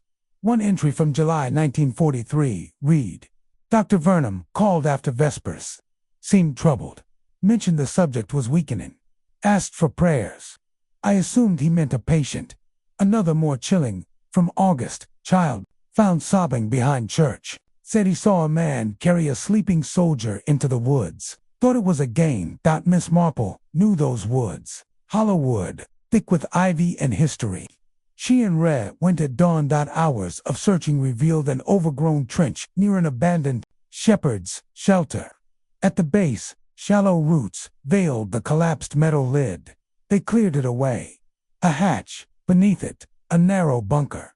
Steel walls, rusted racks of equipment, a rotted cot, and in one corner, buried beneath canvas and bone dust, a uniform marked with RAF insignia. Dog tags confirmed it. Wing Commander Colin Red. Beside him, a half-melted vial. The truth emerged slowly, like a ghost from fog. Dr. Vernon had been part of an experimental medical trial testing nerve agent, antidotes on volunteers. Wing Commander Ray had consented to participate, driven by duty and reward. But something went wrong. Ray had a seizure. Vernon panicked. Rather than report the incident, he falsified records and disposed of the body in the hidden bunker. The research was buried. The war rolled on. Miss Marple found a final document, sealed in a tin box near the cot. A confession from Vernon, written in a shaking hand. I was meant to save lives, but I killed him. I watched him seize, and I did nothing. The truth cannot be known. I am sorry. Alistair Vernham's village watched with solemn awe as the remains of Wing Commander Ray were interred properly at last, under a flag and with full honors. Quentin stood silently, head bowed, eyes misted. After the service, he turned to Miss Marple. You've given me a grandfather. And the truth, sometimes, she said, gently, the truth is the only inheritance worth having. In the weeks that followed, life resumed its gentle rhythm. But Miss Marple knew what others preferred to forget, that beneath the quiet cottages and humming hedgerows, history stirred, and sometimes shadows returned. She kept the tin box and its confession locked safely away, not to protect the guilty, but to remember what silence could cost. And as she sipped her tea one golden evening, the wind stirred the ivy by her window. Whispers again, and she listened. Chapter 12. Echoes of Deceits. Ummer waned, and with it came the changing light in St. Mary Mead, a softer, golden hue that crept along hedgerows and through lace curtains with the patience of time itself. Miss Marple, ever alert to such subtleties, recognized that this light brought clarity, much as truth often did. But clarity was not always welcome. Sometimes it revealed more than people cared to see. The truth about Wing Commander Colin Red's death had rocked the village with silent astonishment. Whispers curled around churchyards and shop fronts like smoke. But Miss Marple suspected the implications were far from over. Deception, once revealed, often pulled up roots too deep to be noticed until disturbed. And indeed, something stirred again. It began when Miss Hartnell, the parish secretary, found a discrepancy while organizing historical records for an upcoming centennial celebration of St. Faith's. She brought a stack of documents to Miss Marple one morning, flustered and pink with agitation. Jane, do look at these, she said, fanning herself. 3 different ledgers, baptismal records, birth notices, and property deeds. None of them agree on the identity of a certain Margaret L. Blaine, yet she appears in all. Miss Marple lifted an eyebrow. Margaret Blaine. That name hasn't been spoken in decades. I remember her vaguely, Miss Hartnell admitted. Lived in the manor for a brief time after the war. Then vanished, didn't she? Miss Marple nodded slowly. Margaret Blaine had arrived in 1946, taking up quiet residence in the east wing of Marchmont Manor.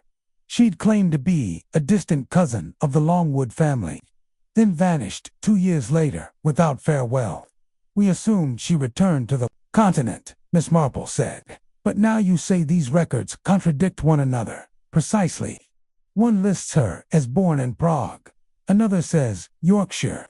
The baptismal registry says she was christened in Malta, and her deed to Marchmont Manor lists her as the property heir, but there's no record of her in the Longwood family tree.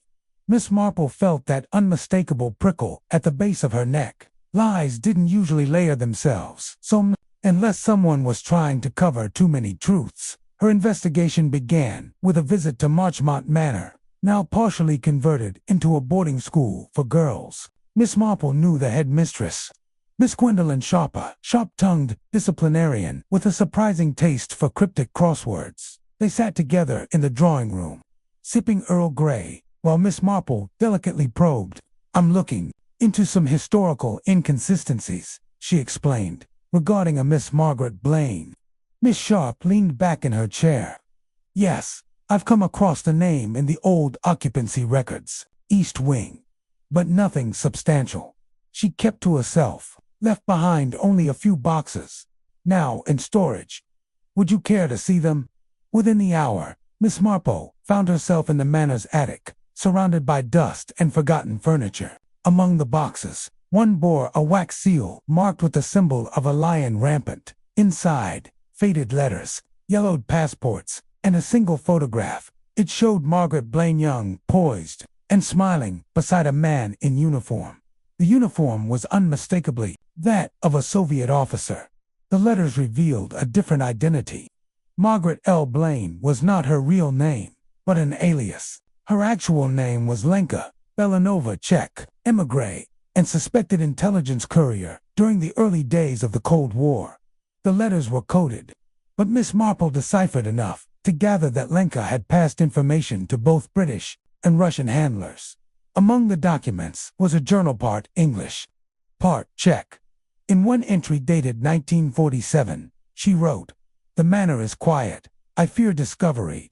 I do not trust the one they call the Falcon. He watches from afar and never speaks, but he knows. I see it in his eyes. Who was the Falcon? A code name, a spy." Miss Marple took the letters to Colonel Arthur Frampton, retired intelligence officer and now content beekeeper in Lower Hambledon. He read them with tightening jaw and furrowed brow. "Lenka Belanova," he said at last. "Yes, I recall. Went missing in 48. Thought dead. But if she was here, she may have been under MI6 protection or surveillance. Then, the Falcon." Frampton exhaled. "Could be Captain Hugh Warfield, codenamed Falcon during his time in counter-espionage, stationed nearby at the time. Do you know where he is now?" Frampton nodded. "A recluse now. Lives out by Finsbridge Marsh." The marsh was a gray, lonely stretch of earth, water, and reed. Miss Marple arrived at Warfield's cottage just as a slow rain began to fall. He opened the door, tall, gaunt, with eyes like weathered stone. "I know why you're here," he said. "Then you know I've found Lenka's letters." He led her inside, without another word. They sat near a crackling hearth. "She was brilliant," he said at last. "Too brilliant. Played both sides. Wanted peace, but walked through fire to get it. I was meant to watch her. Never fell for anyone in the field before. But with her, ... His voice cracked. "She vanished. We assumed she'd defected." Miss Marple placed the photograph on the table. "She left behind this." Warfield stared at it for a long time. "She was pregnant when she disappeared. Did you know that?" The question hung in the room like smoke. "No," Miss Marple whispered. "She told me the child would be born in secret, raised by a friend in St. Mary Mead. But no record exists. Another hidden child." Back in St. Mary Mead, Miss Marple pored over every birth registry between 1947 and 1950. She cross-referenced names, addresses, sponsors. One birth stood out: Adeline Mayfield. Born April 12, 1948. Mother deceased in childbirth. Father unknown.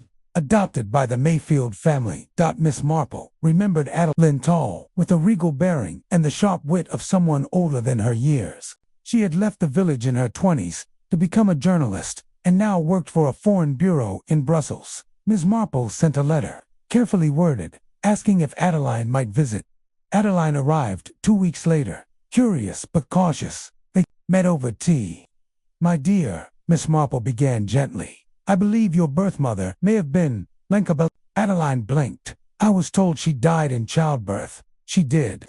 But before that, she left behind letters and secrets. She may have died saving your life." Adeline took it in with surprising calm.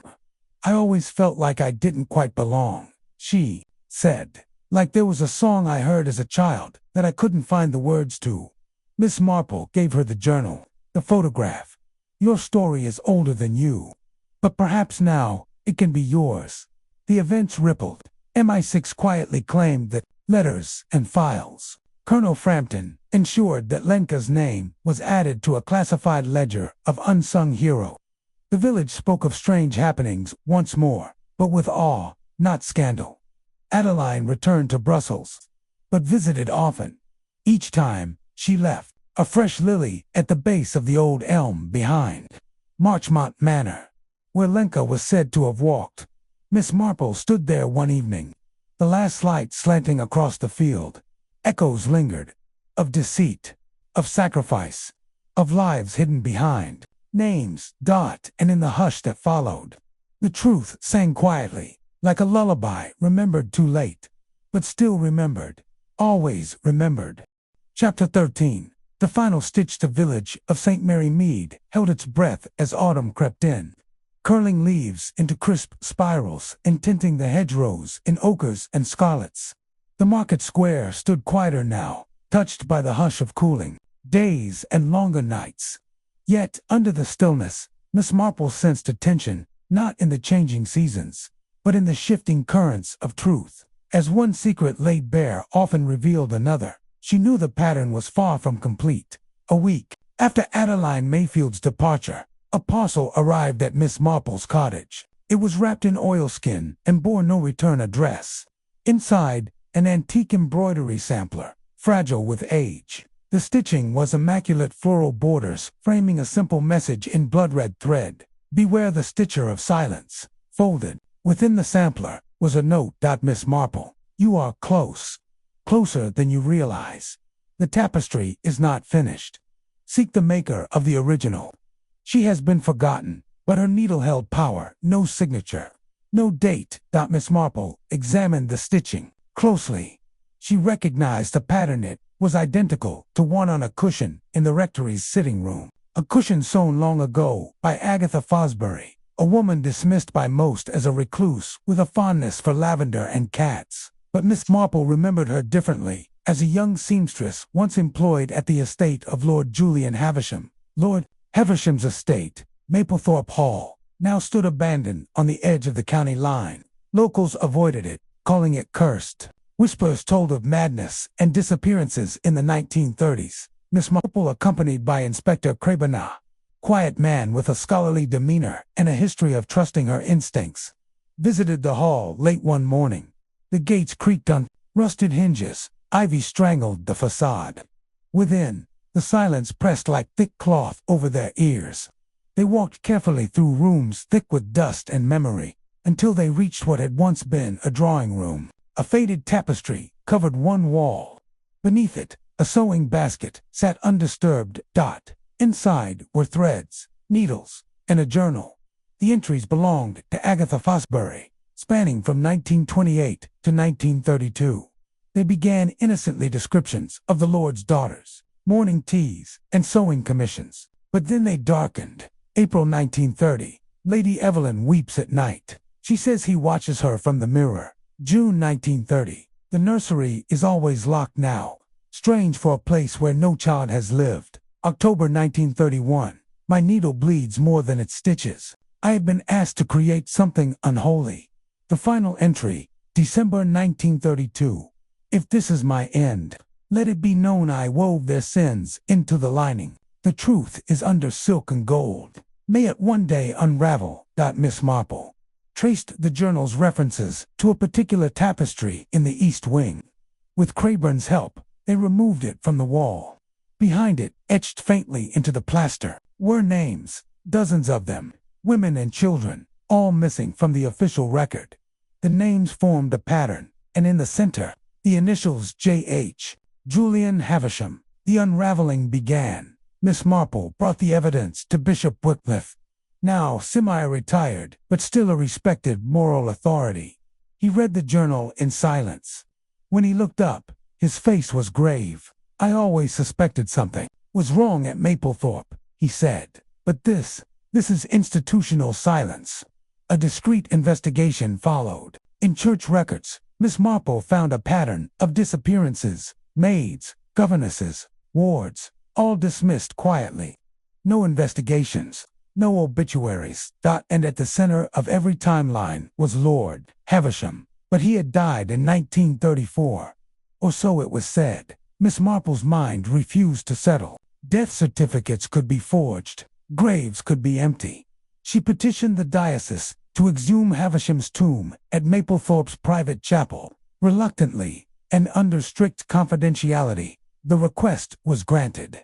What they found confirmed her worst suspicion. The coffin was empty. The trail grew colder and stranger. Records showed a man matching Havisham's description, purchasing land in the north under a new name, Mr. John Harrows, a recluse, collector of rare manuscripts, patron of obscure sects.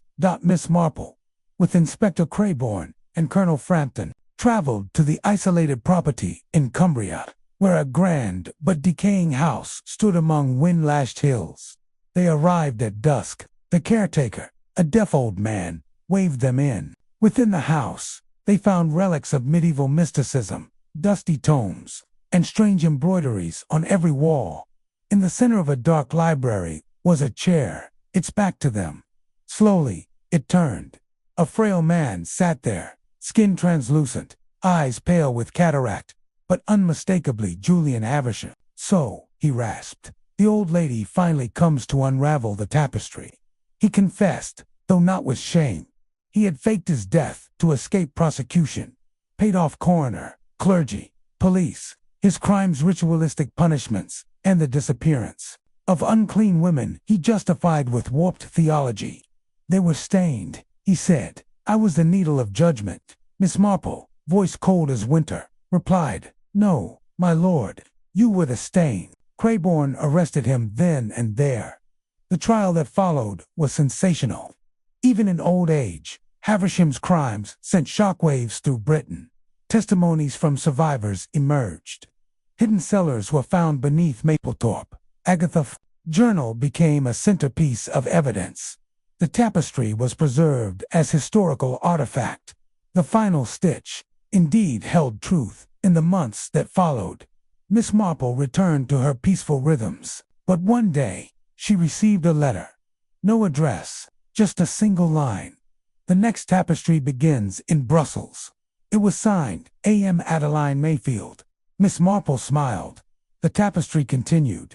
Yes, but so did the weavers of truth, and the stitches of silence had lost their thread. Chapter 14. Echoes of truth. A bleak, November rain washed over the windows of Miss Marple's cottage, tracing fragile lines of silver down the glass panes. She sat by the fire, shawl wrapped about her shoulders, a book in her lap, but her eyes, far off, outside. The bells of St. Faith's tolled softly in the dusk, an echo of remembrance. Miss Marple had not heard from Adeline Mayfield since the cryptic message pointing her to Brussels. That single line had ignited a spark that refused to go out. For a time, she had hoped the matter would resolve itself with time and distance. But now she understood this story would only end. When the full tapestry of truth was finally laid bare, it began with a telegram. Lady Montclair poisoned, suspect unknown. Inquiry stalled. We require your I.A. Brussels. Lady Amelia Montclair, widow of the industrial magnate Percival Montclair, had died quietly in her sleep. Or so the local papers had stated. But whispers hinted at something else at a silencing. Miss Marple took the train to London, crossed the Channel, and arrived in Brussels under grey skies and a cold wind that seemed to carry voices from another time. Adeline Mayfield met her at the station. She looked older, lines carved more deeply around her eyes. Her hair streaked silver, but the intelligence in her gaze was undiminished. "It's not just about Amelia," she said without preamble. "It's about the Montclair archives." They walked quickly through narrow streets toward a small house tucked beside the edge of Parc du Cinquantenaire. Inside, maps and documents lay scattered across every surface. Adeline poured them each a cup of black tea and pointed to a sealed box in the center of the table. "This came into Amelia's possession a month ago. It was sent by a man named Peter Solange, a former associate of Percival's. When she opened it, she called me immediately. The next day, she was dead." Miss Marple opened the box. Inside, a leather-bound ledger, brittle with age, and a bundle of correspondence, each tied with red silk ribbon. The ledger bore a title, in faded ink, Montclair Holdings, 1912 to 1939, and below it, in block letters, Private, not to be copied. Over the following days, Miss Marple and Adeline delved into the records. The documents revealed a clandestine network of financial interests that stretched across war-torn Europe, investments in arms manufacturing, forced labor, and covert espionage operations. The Montclairs had not merely survived the wars, they had profited from them. "This is a map of guilt," Miss Marple murmured. One letter stood out, addressed to Percival from an anonymous correspondent in Berlin. It hinted at a lost file referred to as the Concordance of Echoes. "The Concordance is safe, for now, but they are searching. You must destroy all mention of the Edelweiss ledger." Adeline tapped the paper. Edelweiss. That was the code name for a resistance unit operating in Brussels during the occupation. And echoes, that's what Peter Solange mentioned when he sent the box. Solange had vanished weeks before Amelia's death. Miss Marple and Adeline traced his last known whereabouts to an antiquarian bookshop in Rue des Epiconiers. The proprietor, an elderly man with a stutter and a limp, remembered him well. He asked about forbidden books. He said he was seeking the truth hidden in footnotes. Miss Marple asked to see the special collection. In a back room, beneath shelves of parchment and antique ledgers, they found a hollowed-out volume of Machiavelli's Discourses. Inside, a smaller black notebook lay tucked in linen. Hands trembled as she opened it. Pages upon pages of codes, locations, names. Miss Marple recognized some of the names from the Montclair ledger. It was the Concordance. But more shocking still, it listed government officials, bankers, and clergy across Europe. They weren't just profiteers, Adeline whispered. They were orchestrators. That night, someone broke into the house. Miss Marple had anticipated the risk. She had given the notebook to a trusted priest that morning, and when the intruder found the safe empty, they fled without confrontation. But Adeline was shaken. "They're watching. We can't stay." Then we move forward. They took refuge in the countryside with Adeline's old friend, Marguerite Deschamps, a retired historian who once worked with the Archives Generales du Royaume. "If there are originals," Marguerite said, "they'll be in the Palais, but we'll need clearance." Adeline made the calls. Within 2 days, they were inside the marble hallways of the Royal Archives, scanning spidery indexes and parchment scrolls. And then they found it, tucked inside a dossier marked Suppressed Reports, 1947, a bundle labeled Edelweiss, Termination, and Asset Control. Within were orders for the neutralization of all members of the Edelweiss unit, signed P.M. Percival Montclair. The final piece fell into place. The Montclairs had supported both sides of the war. When the resistance became inconvenient, they betrayed it. The Concordance of Echoes wasn't merely a list. It was a record of those betrayed in, by whom, and Peter Solange had preserved it. Miss Marple insisted the evidence be presented to the Belgian Commission for Historic Accountability. Within weeks, The Montclair name, once synonymous with wealth and philanthropy, became synonymous with treachery. Newspapers ran headlines: War Profiteer Legacy Unveiled in Concordant Scandal. Montclair Dynasty, built on silence and blood. The story made its way to the British Parliament, sparking fresh inquiries into post-war profiteering. And amid the storm, Miss Marple returned to St. Mary Mead. Her garden was overgrown, but her heart was settled. She had thought her work ended with Havisham, but now she understood the past echoes forever. Unless someone listens. A letter arrived days later. Thank you for stitching the truth. Another name has surfaced. Meet me in Prague. Miss Marple folded the letter gently. The tapestry continued. But so would she. Chapter 15. The Prague cipher snow dusted the roofs of Prague like powdered sugar over an ancient confection. The Charles Bridge loomed through the morning mist, silent but watchful, its stone sentinels keeping secrets older than the city itself. Miss Marple stepped off the train at Praha Hlavní Nádraží, her eyes alert, despite the weariness in her limbs. Adeline Mayfield awaited her beneath the brass clock tower, her breath forming fleeting clouds in the air. I had hoped it wouldn't come to this, Adeline said as they embraced. But truth has a way of calling us back, Miss Marple replied. They took rooms in a modest pension near Old Town Square, where the scent of chimney smoke drifted through cracked windows and the chatter of German, Czech, and English voices blended in the stairwell. That evening, Adeline unfolded a map of Prague across the dining table. The name from the letter Rudolf Nemitzik, he was an archivist in 1943, disappeared in 47, but his daughter, Hannah, recently resurfaced. She reached out to the Archives Commission, anonymously. And now we search for echoes of the father, Miss Marple said. Adeline nodded. But Hannah's message came with a cipher. She handed over a card, its ink faded, a dozen strange symbols surrounded by numbers.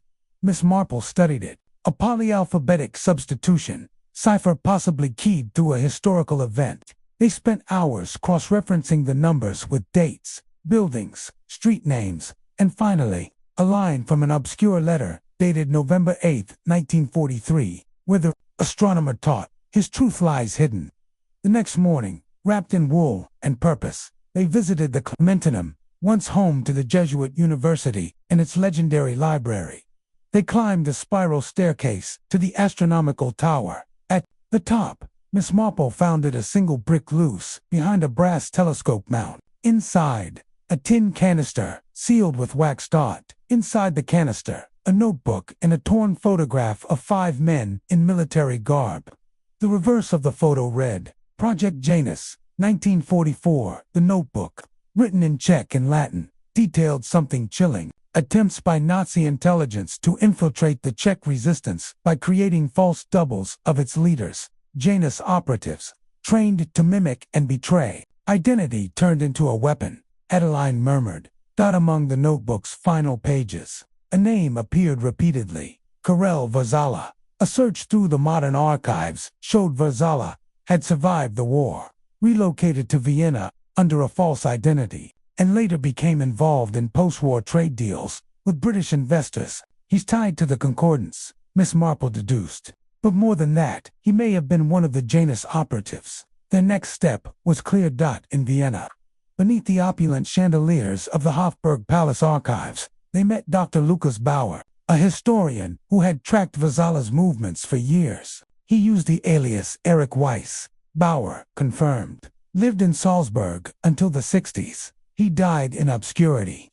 But there's a journal, his personal reflections, never published. Miss Marple and Adeline traveled to Salzburg, to a mountain villa abandoned and forgotten. Snow crunched beneath their boots as they pried open a rusted trunk in the attic. Inside, the journal. Its pages described espionage, guilt, duplicity, and one harrowing secret. I was not the only Janus. There were 12, each placed to monitor Europe from within. And then, one lives still. Her name, they told me, was Adelaide Martin. But that was not her real name. Miss Marple's breath caught. Adelaide Martin, a name eerily close to Adeline Mayfield. She turned to Adeline. Do you know this name? Adeline looked pale. No. But my mother's name was Martin. Adeline was her sister. She vanished in 1941. Back in Prague, they visited the National Security Office. Files on wartime operatives had been declassified for scholars. With the right permissions, they uncovered a sealed file labeled Martin, Adelaide Operative No. 7 inside photos, surveillance notes, and a final report dated May 12, 1944. Subject: Adelaide Martin neutralized, suspected of double agency. Location: a final communique, unknown. And then, in red ink, code red, Prague cipher, pending retrieval. Miss Marple connected the dots. The Prague cipher wasn't just a message, it was the name of a plan. They returned to the Clementinum with new eyes. Beneath the archives, in a section once used for Jesuit cryptography training, they discovered a bricked wall marked with symbols matching those from Hannah's card. They excavated it by lantern light, uncovering a vault lined with copper cylinders. Inside, reels of wire recordings, notes in 5 languages, and a photograph of Adelaide Martin standing beside a younger woman. Adeline. Double quotes this. This can't be, Adeline whispered. But it was. Her aunt had survived, kept watch, and documented the betrayal of the Janus operatives. The recordings revealed something extraordinary. Adelaide had infiltrated both sides to prevent a third war. She manipulated espionage networks to stall weapon trades, delayed conflict by years, and died trying to leak her findings. But the final tape contained her voice. To whoever finds this, I did what was necessary. One day, perhaps, the world will be ready for truth without violence. Miss Marple and Adeline published the findings anonymously through a historian's journal. The Prague cipher became the subject of academic fascination, whispered about in defense circles, but never confirmed. And once more, Miss Marple returned to St. Mary Mead. The church bells rang as she walked the village lane. Snow had not yet reached England, but the frost sparkled like stardust upon the hedges. Another echo of truth had sounded, and she had heard it. Chapter 16. Echoes of betrayal. Fog clung to the coastline like a memory reluctant to fade, and the sharp cries of gulls echoed over the surf near Brighton Pier. Miss Marple's silhouette, wrapped in her navy blue traveling coat, cast a long shadow across the pebbled path as she disembarked from the train. Her destination wasn't the amusement pier or the Grand Hotel, but a small house on Albion Street, where truth slept beneath layers of politeness, pain, and a peculiar kind of British guilt. Her contact this time was Inspector Daniel Wexley, recently returned from a sabbatical following the dissolution of the Concordance. He met her on the corner with a cigarette half finished and an expression that didn't hide much. "You know, I rather hoped I'd seen the last of all this," he said. "And yet, you're still standing here." He smiled wanly. "The past seems to have sharp elbows." The house on Albion Street belonged to Judith Elliman, a woman in her 50s who had once worked in the Ministry of Information during the war. Recently, she'd sent an encrypted note to a retired codebreaker in Devon claiming she had information about the final Janus operative. They found her sipping tea in a conservatory overrun with ferns. Judith was all sharp eyes and veiled tones. "I won't speak in front of a man," she said, nodding to Wexley. Wexley excused himself with a shrug. Judith turned to Miss Marple. "You've read about Adelaide Martin, I assume. But have you read about Ruth Ravenel?" Miss Marple blinked. "No." Judith passed her an aged dossier. Ruth Ravenel was a ghost. Never photographed, never caught, but she wasn't foreign. She was born in Sussex, trained in Russia, operated under the code name Harpy. The dossier was filled with redacted communiques, intercepted radio transmissions, and one letter that stood out. "The Harpy watches but does not act. She waits. When all other birds flee, she remains. She infiltrated the Janus network to control it. She was the fail-safe, the only operative who answered to no one," Judith whispered, "and she's still alive." Back at Wexley's flat, they pored over the documents. Miss Marple noted something curious in the phrasing of a letter. Multiple references to Alwood, which Wexley recognized. "There's a place by that name in Kent," an estate, derelict for years. They traveled the next morning. Alwood sat behind ivy-choked gates, its windows like blind eyes, and its hallways filled with echoes. They searched the upper levels and found a sealed attic door behind an old wardrobe. The lock yielded to Wexley's tools. Inside was a room frozen in time. Books, an armchair, a tea set, a typewriter and files, hundreds of them. She watched everyone, Wexley said. Government officials, activists, diplomats, even her own network. The walls were covered in timelines, newspaper clippings, annotated with an elegant, ruthless hand. And in the center, a photograph that made Miss Marple pause. Ruth Ravenel. She had seen her before. The woman in the photo was not a stranger. She was someone Miss Marple had met in her youth, at a women's suffrage society meeting. A quiet, intensely intelligent woman named Margaret Ashton. She changed her name after the war, Judith confirmed when contacted, but she kept watching, always watching.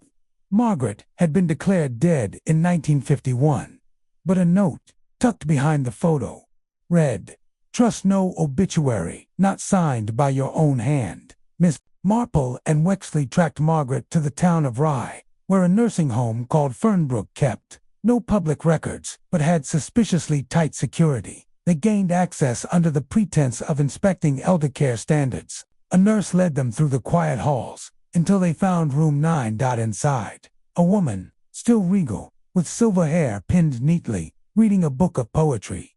She looked up. "I wondered how long it would take," she said, her voice composed and strong. "You look like someone who values the truth. You're Ruth Ravenel." I am, but I was never just her." Margaret spoke for hours, her memories intact and lucid. She had joined the Janus Project willingly, knowing its danger. When it was clear the network had become compromised, she created the Ravenel identity to dismantle it. "It was never about ideology," she said. "It was about preventing any one power from gaining too much control. I betrayed everyone to protect everyone." She handed over a final file, hidden beneath her mattress. It contained a coded map. "What's left of the Janus operatives are gathering somewhere in France. They believe the world is ripe for control again." The map led them to Lion Dot in a shuttered estate outside the city. Miss Marple, Wexley, and French intelligence staged an infiltration. The remaining Janus operatives, 5 in total, had come to plan what they called the renewal. Among them, financiers, politicians, and even a cultural attaché. They were apprehended without a shot fired. The betrayal of Margaret Ravenel having spread through encrypted networks minutes before the arrest. Miss Marple stood on the terrace of a small Lion hotel that night, watching the lights of the city flicker in the distance. Wexley joined her with a bottle of red wine and 2 glasses. "I have to ask, Miss Marple," he said, "why do you keep doing this? You could rest. You've more than earned it." She sipped the wine. "Because evil doesn't rest, Mr. Wexley. It simply changes form. And so must those who resist it." Below them, the city exhaled into the night safe. For now, and Miss Marple knew she would never stop listening to the echoes.